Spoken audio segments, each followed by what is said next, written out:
নমস্কার, আমি দেবজ্যোতি ওরফে রান্তু। আপনারা দেখছেন রান্তুর ছাদ বাগান।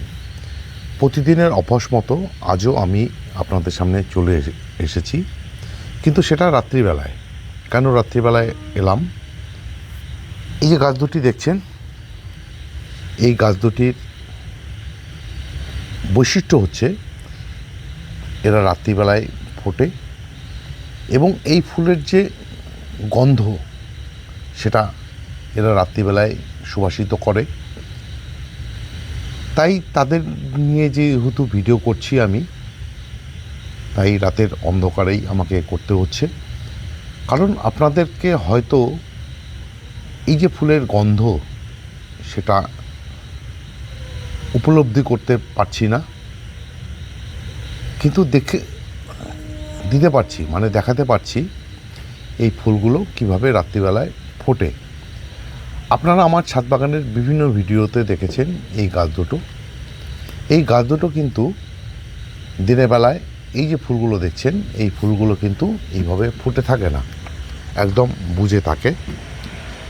সন্ধে হতে হতেই এই সমস্ত ফুলগুলো সমস্ত বিকশিত হয় এবং তার যে গন্ধ, মানে মাধুর্য, মাহাত্ম্য, সেটা কিন্তু প্রকাশ করে। সেই নিয়ে আজকের ভিডিও।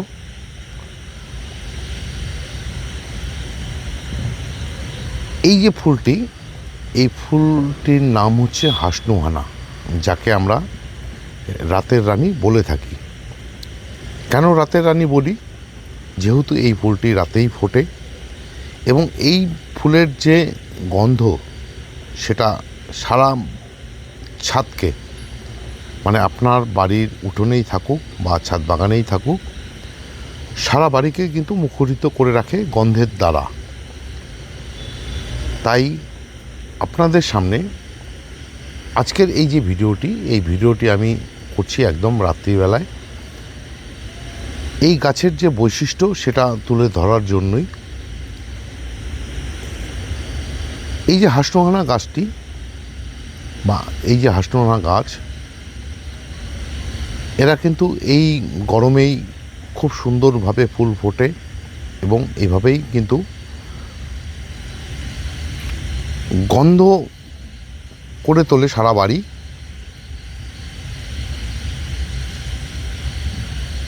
এই গ্রীষ্মকালে বা বর্ষাকালে যে সমস্ত গন্ধযুক্ত ফুলগুলো ফোটে, তার মধ্যে যেমন রয়েছে বেলি, জুঁই, গন্ধরাজ, ঠিক তেমনই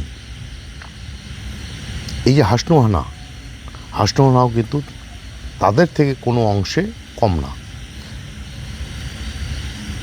যেহেতু এই হাসনুহানা সম্বন্ধে একটি বাজে প্রবাদ রয়েছে, তাই অনেকে এই গাছটি তাদের ছাদ বাগানে বা বাড়িতে লাগাতে চায় না। এর গন্ধে নাকি সাপ চলে আসে। সেটা সম্পূর্ণ ভুল ধারণা। আমি আমার ছাদ বাগানে যবে থেকে এই গাছ দুটো রয়েছে, আমি কিন্তু আজ পর্যন্ত সেই সমস্যার সম্মুখীন হইনি। আমার গাছগুলোকে আপনারা এই অবস্থাতে দেখছেন, এই গাছগুলো কিন্তু বহু বর্ষজীবী এবং প্রচণ্ড বৃদ্ধিপ্রাপ্ত একটি গাছ। এই গাছগুলোর যে টবগুলো দেখুন, সবগুলো কিন্তু 12 ইঞ্চি টবে রয়েছে। এই গাছগুলোর এত বৃদ্ধি শেকড়ের, তা কি বলবো আপনাদেরকে। আপনারা হয়তো এই গাছটি আপনাদের ছাদ বাগানে নেই, তাই হয়তো বুঝতে পারছেন না। যাদের ছাদ বাগানে এই গাছগুলো রয়েছে, বিশেষ করে এই হাসনুহানা, তারাই জানেন এর শেকড়ের এত বৃদ্ধি থাকে, যার জন্য এই গাছগুলো কিন্তু খুব তাড়াতাড়ি রুট বাউন্ড হয়ে যায়। যে সমস্ত গাছের রুট বাউন্ড খুব তাড়াতাড়ি হয়, সে সমস্ত গাছের বৃদ্ধি কিন্তু খুব তাড়াতাড়ি হয়। এটাই হচ্ছে মূল মন্ত্র। মানে আমরা যারা ছাদ বাগান করি, ছাদ বাগান করতে করতে আমাদের যে অভিজ্ঞতা হয়েছে, সেই অভিজ্ঞতা থেকেই বলতে পারি, যে সমস্ত গাছের যতটা জলের টান থাকবে, তার মানে তাদের শিকড়ের বৃদ্ধি বেশি হবে এবং রুট বাউন্ড হয়ে যাবে। আমি কিন্তু আমার এই যে হাঁসনোহানা গাছগুলোকে প্রতি বছর ফেব্রুয়ারি মাসে একদম রুট পুন করে এই যে 12 ইঞ্চি টবে, এই 12 ইঞ্চি টবের মধ্যেই রেখে দিই, এর থেকে বাড়াই না বা কমাই না। আর কি করি, একদম হার্ডপুন করে দিই। এই হার্ডপুনের ভিডিও হয়তো আপনারা অনেকেই দেখেছেন, যদি দেখে না থাকেন আমি আমার এই ভিডিও ডেসক্রিপশন বক্সে দিয়ে রাখবো। মানে আমার গাছের যে রিপোর্টিং এবং পুনিংয়ের যে ভিডিও, সেই ভিডিওতে কিন্তু এই হাঁসনোহানা গাছের ভিডিওগুলো রয়েছে। তাও আপনাদেরকে দেখিয়ে দিই। দেখুন আমি কিভাবে গাছগুলোকে পুন করেছিলাম, দেখলেই বুঝতে পারবেন। এই গাছগুলোতে যে ফুল এসছে সেই সমস্ত ফুল কিন্তু সব নতুন শাখার মধ্যে। তাই আমি প্রতি বছর গাছগুলোকে হার্ডপুন করি এবং এই শেপের মধ্যেই রাখি এবং এর থেকে বড় হতে দেই না। এবং টবগুলো কিন্তু সব 12 ইঞ্চি টবে। এই গাছগুলোর পরিচর্যা খুব একটা বেশি লাগে না। আমি অন্যান্য গাছের মতন, মানে আমার ছাদ বাগানে যে সমস্ত পার্মানেন্ট ফুলের গাছ রয়েছে তাদের খুব একটা খাবার লাগে না।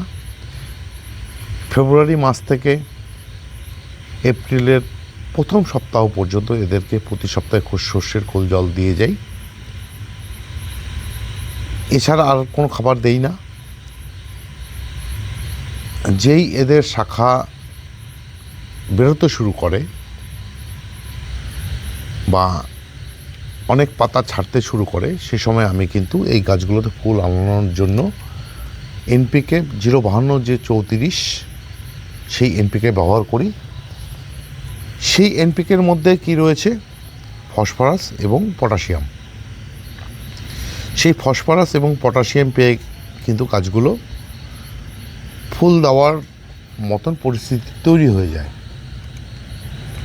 তারপর যখন দেখি যে গাছগুলোতে কুড়ি আসতে শুরু করে, তখন কিন্তু আমি 052 34 বন্ধ করে দিয়ে এই গাছগুলোতে 0050 মানে সালফেট অফ পটাশ গাছগুলোতে দিতে শুরু করি এবং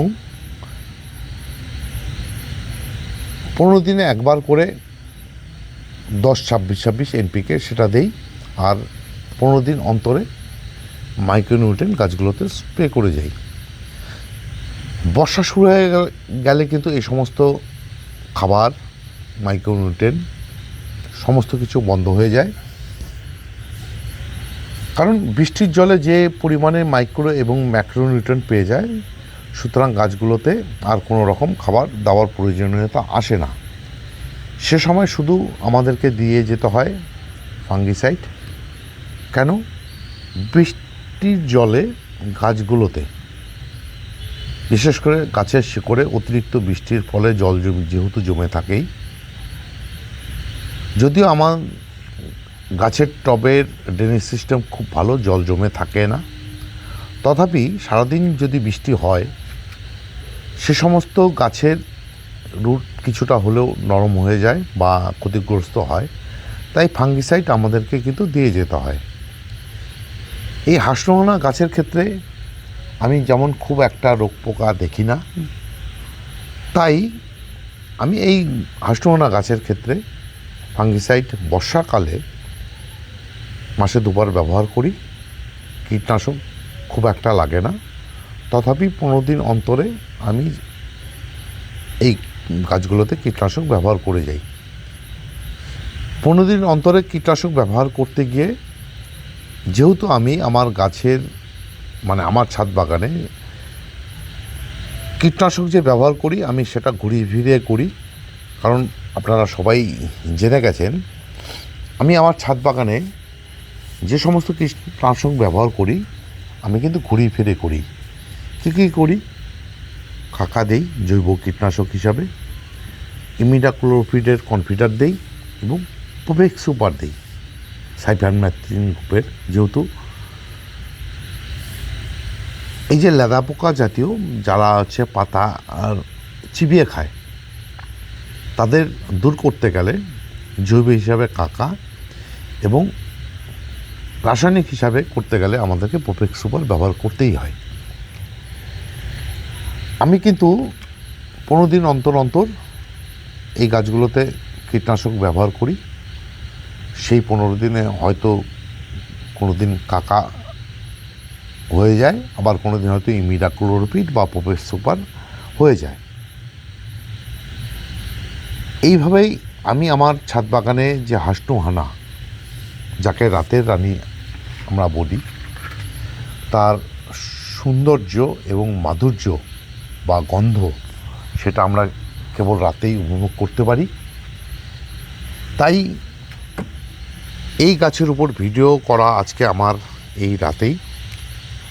ভিডিওটি যদি আপনাদের ভালো লেগে থাকে তাহলে একটি লাইক দেবেন, কমেন্ট করবেন, আর আমার এই যে চ্যানেল, এই চ্যানেলটিকে আপনাদের বন্ধু বান্ধব আত্মীয় পরিজনের সঙ্গে শেয়ার করে নেবেন।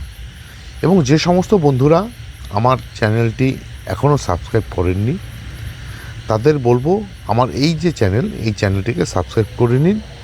কেননা প্রতিদিন আমার এই যে চ্যানেল রামদুর ছাদ বাগান, এই চ্যানেলের উপরেই আমার ছাদ বাগানের উপরে কোনো না কোনো ভিডিও চলেই আসে। সেই সমস্ত ভিডিও দেখতে চাইলে বা পেতে চাইলে আমার এই চ্যানেলটাকে সাবস্ক্রাইব করে নিতেই হবে। তবে একটি কথা আপনাদের বলে রাখছি, যেহেতু আমার ছাদ বাগানের চ্যানেলের ভিডিও প্রতিদিন দুপুর 1টায় আসতো, এখন থেকে কিন্তু আমার এই যে ছাদ বাগানের ভিডিও প্রতিদিন বিকেল 5টায় আসতে শুরু করেছে। আপনারা প্রতিদিন বিকেল 5টায় আমার এই ছাদ বাগানের ভিডিও পেয়ে যাবেন। সবাইকে অশেষ অশেষ ধন্যবাদ এবং শুভেচ্ছা জানিয়ে আজকের এই ভিডিও শেষ করছি। সবাই ভালো থাকবেন, সুস্থ থাকবেন, সবুজের সাথে থাকবেন। ধন্যবাদ।